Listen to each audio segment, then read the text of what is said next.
দ্বাদশ শতাব্দীর টাইমে, বুঝলেন তো? আপনার এটা রাজা লক্ষণ সেন বল্লাল সেনের রাজবাড়ি ছিল। রাজা বল্লাল সেন এটা প্রথম এখানে উনি বাড়ি করেছিলেন, বুঝলেন। এবার রাজা বল্লাল সেন মারা যাবার পরে রাজা বল্লাল সেন ছিলেন খুব যুদ্ধপ্রেমী লোক, আর লক্ষণ সেন ছিলেন ওনার ছেলে। উনি যুদ্ধ পছন্দ করতেন না, উনি ভোগবিলাস এইসব পছন্দ করতেন।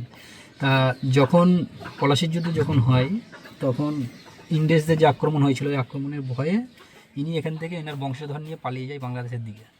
আর যাবার আগে পুরো রাজপ্রাসাদটাকে মাটি দিয়ে ভরে দিয়েছিল। এটা আরও উঁচু ছিল, বুঝলেন, যাতে ইংরেজদের কাজ ছিল তো। হ্যাঁ হ্যাঁ, এটা এটা শুনেন, এটা হলো আপনার ইংরেজরা যাতে লুটপাট করে না নিয়ে যেতে পারে জিনিসপত্র, তার জন্য এটা মাটি দিয়ে ভরে দিয়েছিল। পরবর্তীতে ওনাদের কোনো জেনারেলস আর ফিরে আসেনি, বুঝলেন তো। তারপরে এটা গভর্নমেন্ট থেকে বহু বছর পর তদন্ত করে এই জায়গাটা খনন কাজ চালায়। খনন করে কিছু অংশটা রাজপ্রাসাদের বার করেছে। এখন কাজ বন্ধ আছে, সেগুলো গিয়ে উপরে গিয়ে দেখতে পারবেন, মানে ফিল করতে পারবেন যে মাটির তলায় কি আছে না আছে। আচ্ছা আচ্ছা, ওপরেও স্টেপ আছে, নিচেই সিঁড়ির মতন আছে নামার জন্য মতন করে, এরিয়াগুলো দেখতে পারবেন। ঠিক আছে। তারপরে এক্সট্রা চার্জ যাবে বলবে নাকি বাইরেগুলোর জন্য?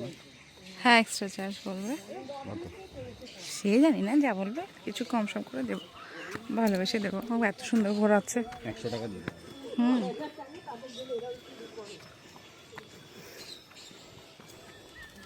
তোমার কিছু বলা আছে দর্শকদের? দারুণ, খুব সুন্দর জায়গা। তোমরা তাড়াতাড়ি চলে আসো কোথায়? মায়াপুর ইসকন মন্দিরের কাছে এই সব স্পটগুলোতে। Surrounding spots.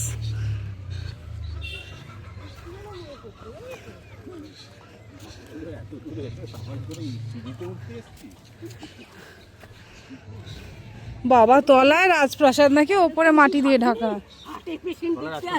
এটা তলায় রাজপ্রাসাদ, মাটি দিয়ে ঢেকে দিয়েছিল।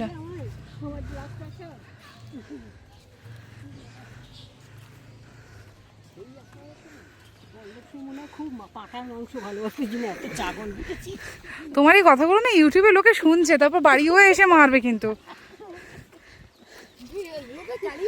হ্যাঁ, তুমি আমাদের চ্যানেলটা দেখোনি এখনো?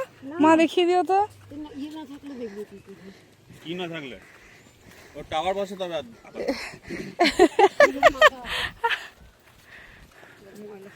দেওয়ালে উঠিবেন না, লিখিবেন না, প্লাস্টিক। এইটা ছাদটা মনে হয় ওদের মানে ওনার দুর্গের যে ছাদটা, এটা সেই ছাদটা। ভেতরে ঢুকতে পারবে, কি হবে?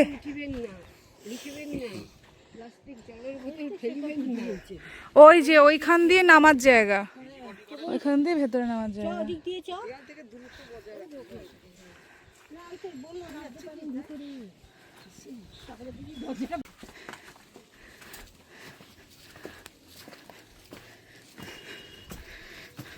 এই না বল্লাল সেনের ইট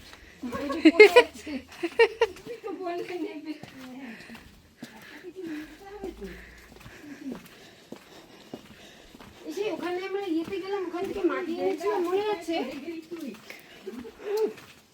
মাটি, সে মাটি কোথায় রাখি ভেবে পাই না।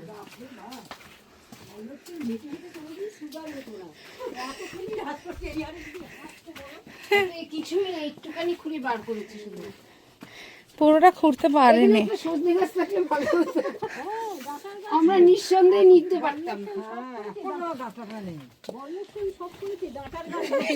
আর একবার বলো বলো।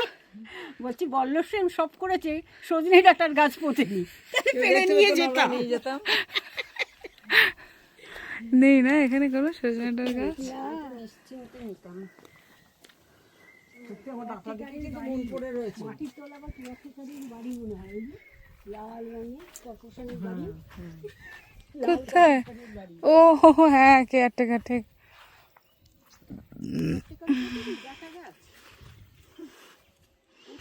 দেখা যায় চাঁদ কাজী পরে ক্ষমা আছে মহফুজ দীক্ষা জপ নিয়েছিলেন। দীক্ষা জপ নিয়ে মহফুর ভক্ত চিত্তসদা কাজন দেহ রাখেন, মহফুর নিজে হাতে মাটি দিয়েছিলেন সেই গাছ। এটা জুতো খুলুন, সবার জুতো খুলতে হবে, জুতো খুলে গাছের প্রণাম করে, এটা মহফুর হাতের গাছ। হ্যাঁ, হরে কৃষ্ণ হরে কৃষ্ণ হরে কৃষ্ণ কৃষ্ণ কৃষ্ণ হরে হরে হরে রাম। একটু প্রণাম করে যান গাছ হাতে। আসো, এখন নিশ্চিন্ত প্রণাম করতে হবে। টুরিটা খুলে আসো। ব্যবসা করা ইউ নিড বলান বাঞ্ছা কল্পতর্বস্য কৃপা সিন্ধু ভৈ বচ পতিতানাং পাবনে বৈষ্ণবে ভো নম চাপকাতি সমাধি জয় হে মহাপ্রভু কার্তিক দিনে কৃপা করেছিলেন তোমার আমাদের মঙ্গল কামনা পূর্ণ হয় এটা হাত তুলে বলো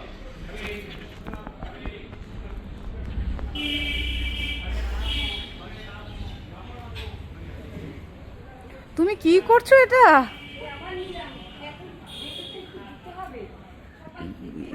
হে ভগবান,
ওই যে তৈরি করেছিল যে জগন্নাথ মূর্তি, যে কাঠগুলি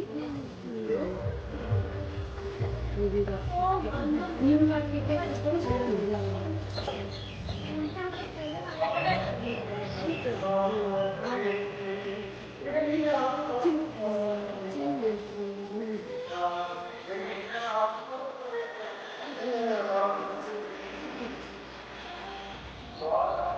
চন্দ্র চট্টোপাধ্যায়